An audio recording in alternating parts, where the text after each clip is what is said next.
que acontece? Eu também nasci na igreja, igual você, e eu me desviei. Eu já falei isso aqui outras vezes e a gente sempre volta nesse assunto, né? Deve ser muito antídoto, né? Isso é um peso, hein? É um gatilho, né?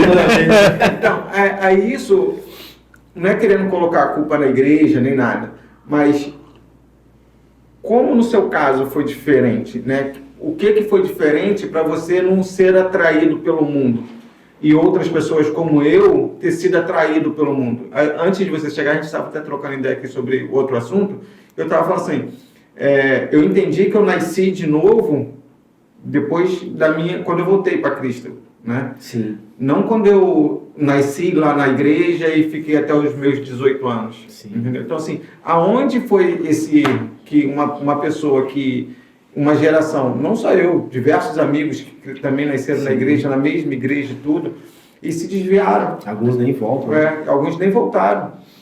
Alguns já morreram e não voltaram. Sim. Entendeu? Assim, então, assim, às vezes a gente já até comentou aqui, de meio que, assim, aonde a igreja errou na mão naquela, mas não é nem um erro, mas às vezes foi uma falta de cuidado com os jovens, hoje você é jovem e pastoreia jovem, mas na minha época eu não lembro de um líder jovem, né? A gente tinha um pastor, a gente tinha um líder... Assim, tem que ser alguém experiente para deixar isso perder. Então, aí tinha essa visão, é aí onde eu acho a igreja meio que não preparou os jovens para não saírem da igreja, para ter uma base, como o William estava falando, para confrontar o mundo. Sim. Porque quando o mundo confrontou a gente, né, eu não tinha base para confrontar. Alicerce, né? As raízes ali. Assim, não, ele é mais atraente. Sim.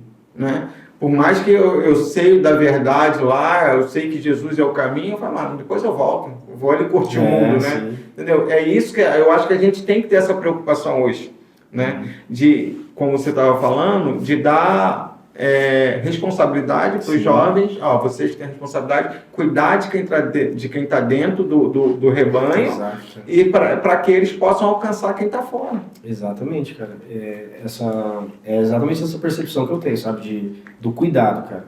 Cara, é uma família. A gente, como igreja, a gente precisa entender isso. Nós somos uma família. Aquele somos corpo, e assim, literalmente aquilo ali. Se a gente viver aquilo ali, a gente vai estar seguindo a vontade de Deus, sabe?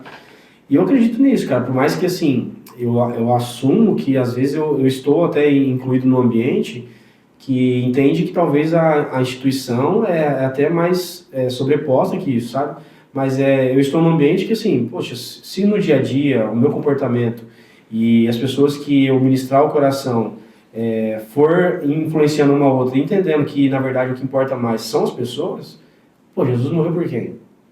Jesus não morreu por causa da placa da Bola de Neve, da Presbiteriana ou da Madureira, ou da missão. Jesus morreu por pessoas, cara. Então, se ele morreu por pessoas, é porque existe algo ali numa pessoa que ele se importa. Sim. Que é a alma, que é o espírito. Então, assim, a igreja que não se preocupa com almas, que não se preocupa em cuidar, eu acho que ela está falhando feio, cara. Principalmente na geração jovem, né? Que tem um potencial gigantesco, como a gente tem falado. E muitas vezes estão fazendo vista grossa. Não, essa é uma geração que vai se perder. A gente teve no domingo, dia... me falha a memória, dia 26 passado agora, a gente teve o Consagra o Madimade. Do nada, cara. Deus falou no coração do guitarrista nosso, a gente voltando na programação. E ele falou, o que se a gente fizer um Consagra o Madimade? Eu já queria fazer uma programação para os líderes se sentirem reforçados espiritualmente e tal. Pô, legal, vamos fazer. Aí a gente programou, 2 semanas no máximo, fez o cartaz, divulgou. E, cara, foi uma manhã que você não tem noção. Eu queria que a gente tivesse se conhecido antes, assim, pô, vem aqui, tá ligado? Foi uma manhã surreal. E ontem, falando com uma das líderes aqui da Costa Sul, a Thaís, esposa do Darley, que tem um programa no Vivamente, ele, inclusive, como não deu pra fazer antes também, aqui, porque já ia falar com vocês, vai ser o pós. A gente tá fazendo com vocês o antes da Magimad e com ele vai ser o pós, dia 25. Eles são nossos vizinhos. Então, ele falou mesmo.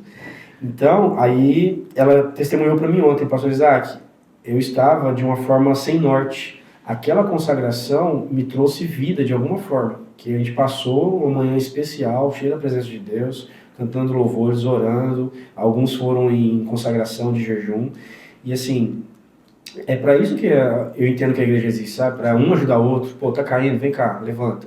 E não assim, poxa, tá caindo, poxa, já caiu 3 vezes. Não, a 4ª vez você levanta sozinho. Não, É um cara. problema seu. Entrega pra Satanás. Obrigado. Não, pô, caiu 5 vezes, vem cá, vamos orar. O que Jesus faria? É a pergunta que a gente tem que sempre fazer, né? O que Jesus faria nessa situação? E eu acho muito difícil, cara, a menos que seja uma pessoa que queira mesmo, sabe, viver uma vida promíscua, uma vida de erro, premeditado. Eu acho muito difícil Deus, até nesse caso, se a pessoa um dia verdadeiramente se arrepender, Jesus vai olhar e falar assim, não, vem cá. Jesus não tirou o Judas da mesa. Exato. Em momento nenhum. Não tirou, e pelo contrário, ainda chamou de amigo. É isso aí, não dá para abandonar por causa de um erro. Tá. Até o fim, até Jesus voltar. Cara. Segura na mão e vai, mano. Cara, e assim, e o meu medo é que pessoas cansadas, sejam líderes, sejam chefes, sejam em todas as áreas da sociedade, pessoas cansadas, elas e feridas, elas ferem pessoas, sabe? E esse cuidado precisa existir, principalmente no âmbito espiritual, sabe? Porque tem palavras ou atitudes que às vezes ferem de um jeito que a pessoa é dali pra corda, cara. É dali pra frente de um caminhão, é dali pra um viaduto e se jogar, entendeu? Então, eu costumo dizer, cara, estabeleça pontes entre Deus e as pessoas, jamais barreiras, sabe? Eu creio que esse deve ser o caminhada cristã. E os jovens de hoje, eles têm outro ritmo, né? Sim. É diferente, entendeu? Você tá doido, as coisas são muito rápidas. Então, assim, pra ele estar do frio pro morno pro gelado... Cara. E você precisa entender essas fases, assim como, primavera, outono e inverno. Você precisa estar ligado, aquele cara tá frio agora, o que eu posso fazer? Manda mensagem no final do culto. E às vezes, para alguns, isso é um excesso de zelo. Pra quem você tá se preocupando tanto com aquela pessoa? Poxa, o Espírito Santo tá o tempo todo falando no coração dela, porque que eu não posso ajudar ali? E você faz falta aqui, etc. Tem uma coisa que eu costumo fazer, tá reparando em pessoas que faltam em culto, sabe? Acabou o culto, cara, já pega o celular, senti sua falta hoje. Seja quem for, sabe? Senti sua falta hoje.